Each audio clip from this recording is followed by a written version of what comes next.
Good morning. My name is Eli Howes. Can you please tell me your full name? Hi Eli, my name is Martohap Rinaldo Pandauni Matondang, but you can call me by my first name, which is Martohap. Okay, Martohab. Yes. Okay, so Martohab, in this first part, I'm going to ask you some questions about yourself. Let's talk about what you do now. Do you work or are you a student? Yes, I've been working for more than about 2 years in the Central Bank of Indonesia. Mhm. And what do you like most about this work? I think that I get along very well with all my coworkers and my boss, and I also can maintain a work-life balance here. And I'm still getting paid higher compared to my friends who work in other companies or other industries. Would you like to continue doing this work into the future?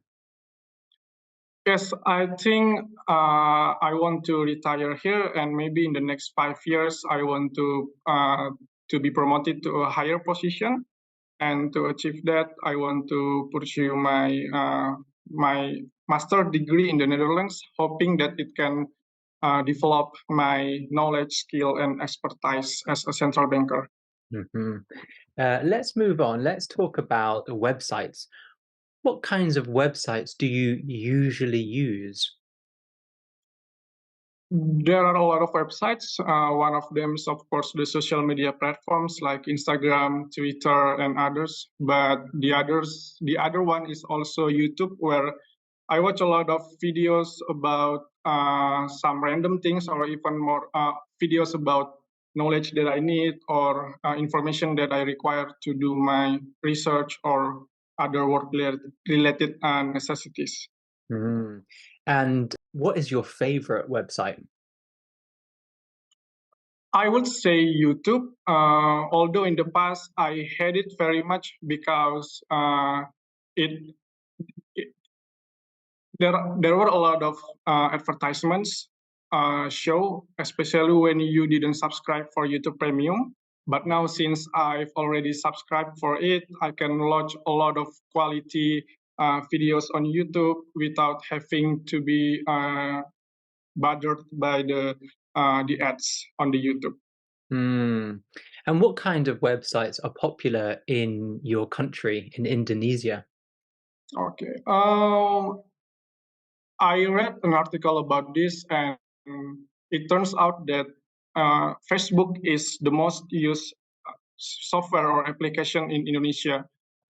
We have like more than 100 and millions users, and I think that Indonesia people is kind of addicted to to Facebook, because the algorithm of Facebook, in my view, is actually very good. It can show you a lot of content or posts that related to your interests. Mm. Let's move on. Let's talk about taking photos. Do you like to take photographs?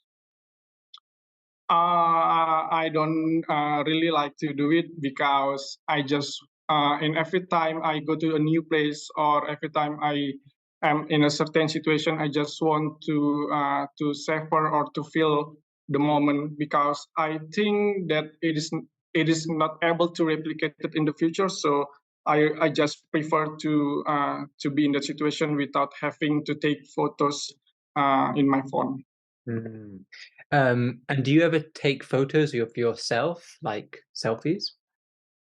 No, I'm a timid person, and I think that I'm not that photogenic, so I don't take a lot of photo of me. Mm. Do you want to improve your picture taking skills?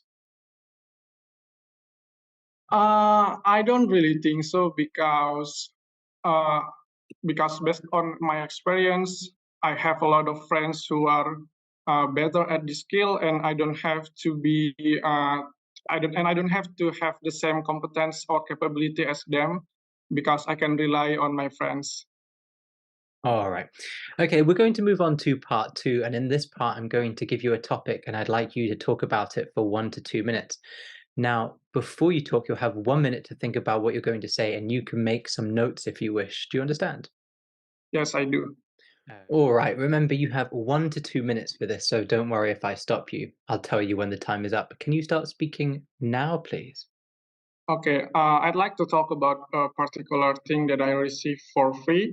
It is my laptop, which the brand was Asus, and I received it in 2015 when I was accepted to a university, and I received it from my parents as the present for being admitted to one of the most reputable universities in Indonesia.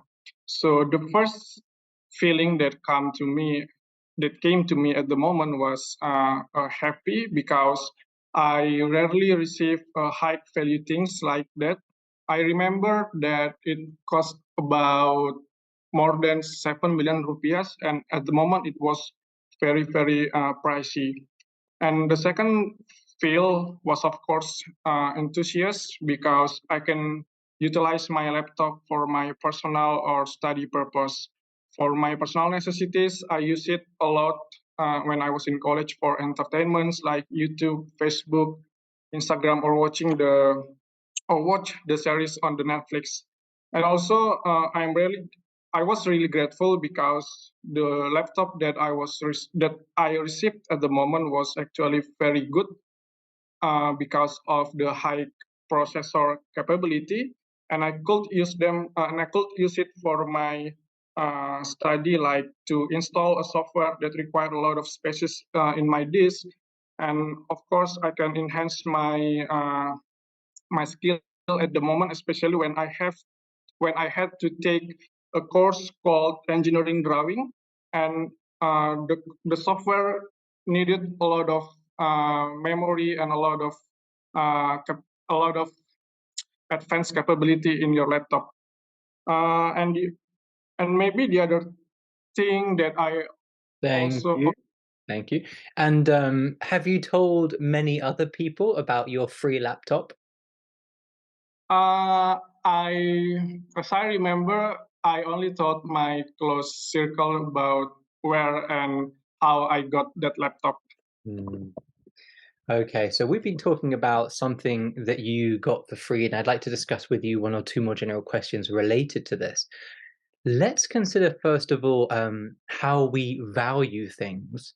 Do you think that we value things more when we have to pay for them with our own money? It de- I think that it depends on the wealth of the people who own the things. For example, even if you could afford it, it doesn't guarantee that you will take the thing seriously. Sometimes you will take it for granted because you can repurchase it over and over again with your money or your income. So it really depends on the person. Hmm. Um, and what about when it comes to buying gifts? Do you think it's better to buy people gifts, or is it better to make people gifts? Um, my answer is the same with the previous question. It depends on the people. If you have creativity or if you have certain practical skills that you can utilize it for making certain things like maybe a craft or other things, you can save a lot of money, but at the same time you will also sacrifice your time to make or to construct that thing. But if you can afford it, I think it is far more practical and more convenient for you because because you don't have to waste a lot of times and you can just ask the person about their preference and you can buy the things in the nearest stores. Yes.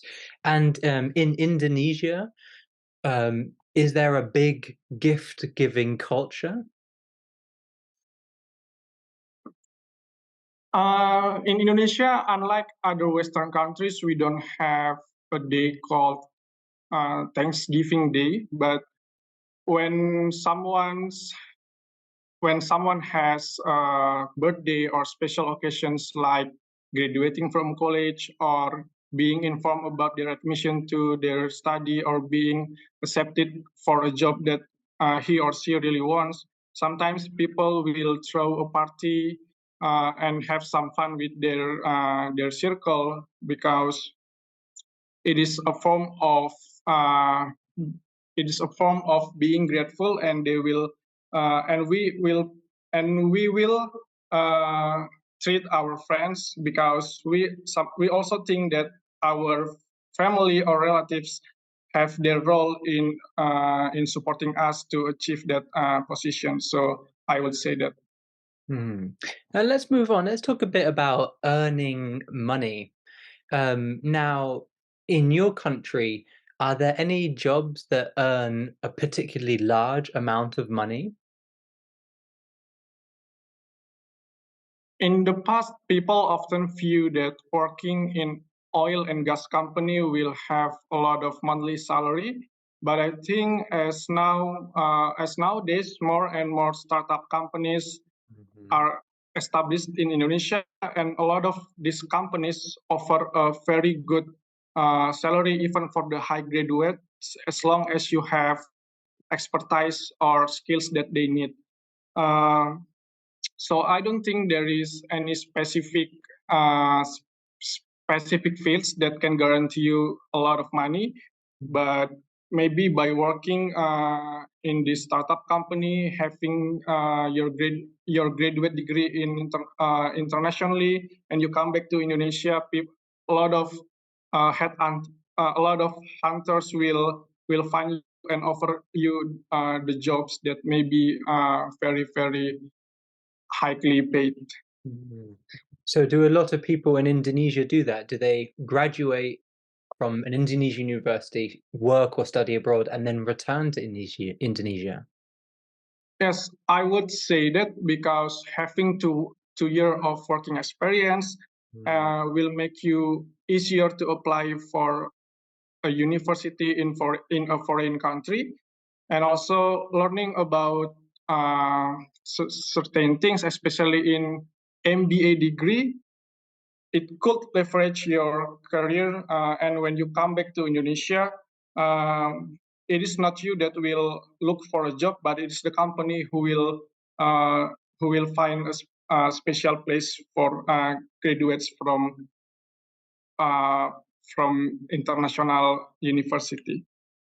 All right, thank you very much. That is the end of the speaking test. Very Thank nice. you. Very nice speaking test. So I know that you're aiming for 6.5. You would be getting a strong band 7 for this speaking test. So great. So good to know that you're above your target score. And I would say that you don't have any obvious weaknesses, which is great. I would say that your strength might be your vocabulary. You've got a very good vocabulary, and we'll go through some of that vocabulary in a second. But at the same time, I would still give you band 7 for vocabulary, which is in IELTS is called lexical resource. And that is because sometimes you make a few little mistakes trying to use advanced vocabulary as well. So overall, you'd be getting 7 for fluency and coherence, 7 for lexical resource, 7 for grammatical range and accuracy, and 7 for pronunciation. And that's because for all of these, you show examples of band 8, but then sometimes you make small mistakes. So if we look first at pronunciation, there's a few words that you consistently pronounce incorrectly. One of those is expertise. So it's an E sound, not an I. I think you say expertise. Expertise is the word. You kind of need to smile. Another word is premium. I think you say premium, but it's that E sound, premium. Another word is timid. I think you say, yeah. Um, so just be aware of these words, but it's only really a few words that you pronounce incorrectly. Your intonation, your rhythm, and your sentence stress is very good. You, especially in part two, you came across as really confident, and you were able to vary the speed of your voice very well and the rhythm of your voice very well to communicate your messages.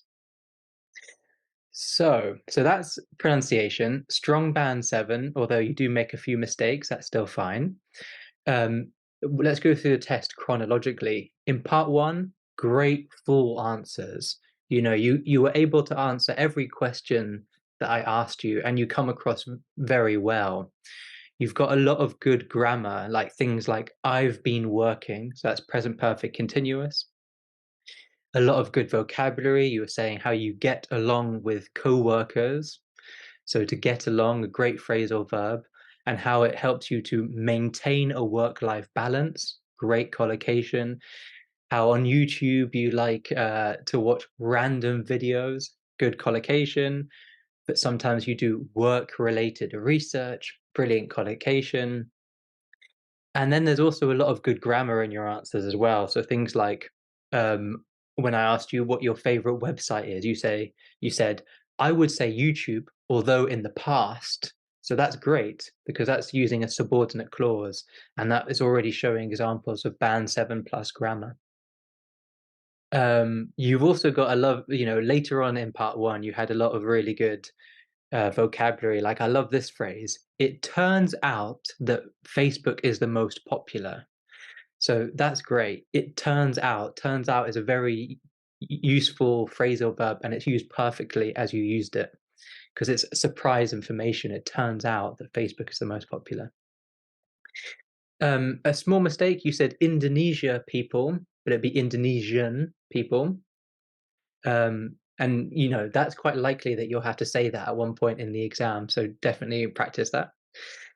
And then there was some parts of your language which cause a little bit of confusion.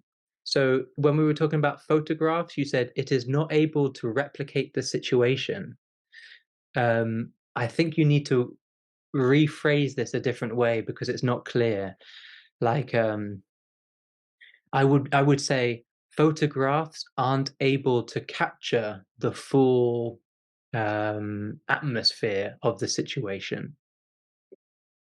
Mm, I got it. great. Okay, in part 2, you came across as really confident, and it sounded to me like you've done a lot of good practicing of part 2 because you were able to organize your answer really well to speak for 2 minutes. I just kind of got lost in listening to you talk rather than looking at the time, which is if you can create that atmosphere for the examiner, that's great. So I like the introduction, like I like to talk about. I also like things like I received it in 2015 when I was accepted to university, I think it was. So that's a so when you've got when in the middle of a sentence, you're using a subordinate clause. You've also got when I was accepted, so that's passive. So you're using a subordinate clause and passive in the same sentence. That's advanced grammar, and that's going to help you get a good score. I also like the adjective pricey to describe the laptop and how you told your close circle, so your circle of friends. That's a great phrase for talking about friends. Where did you learn that? You remember? I watch a lot of YouTube videos, so I forget which videos exactly. All right, it's a great phrase. It's really good. And one mistake that happened consistently throughout part 2 was at the moment. So you can say at that moment, which is talking about the past. If you say at the moment, you're talking about the present. So that caused some confusion and that lowers your score because you were talking about the past, but you were saying at the moment, which means now. Okay. So I would change that to at that moment or at that time or then because you need to distance yourself from it. In part 3, very strong. I love the phrase "take it for granted." That's great vocabulary. In fact, it's so good. I'm gonna try and teach that in a video soon because I that's such good language for the IELTS exam to take something for granted. So for those people watching this, that's a kind of an idiom that means to take something for free to not fully appreciate something. So, for example, a spoiled child might be given a very big cake for their birthday, and they're not even thankful. They take it for granted. They expect that. So, absolutely great, great language there. Um, Now, you said that things, but it would be those things. So, you need to work on pronouns a little bit. You said my answer is the same with the previous question. I would change that to my answer is the same as the previous question. Um, but I loved some of the vocabulary you used, like things like sacrifice time, more practical and convenient. Throw a party, very good collocation there. Um, Startups are established, so good use of the passive there. Um, and then a few mistakes. You said when someone has birthday, so probably you change that to when it's somebody's birthday, or when somebody is having a birthday, or when someone has a birthday. But you need to have the you need to have the article.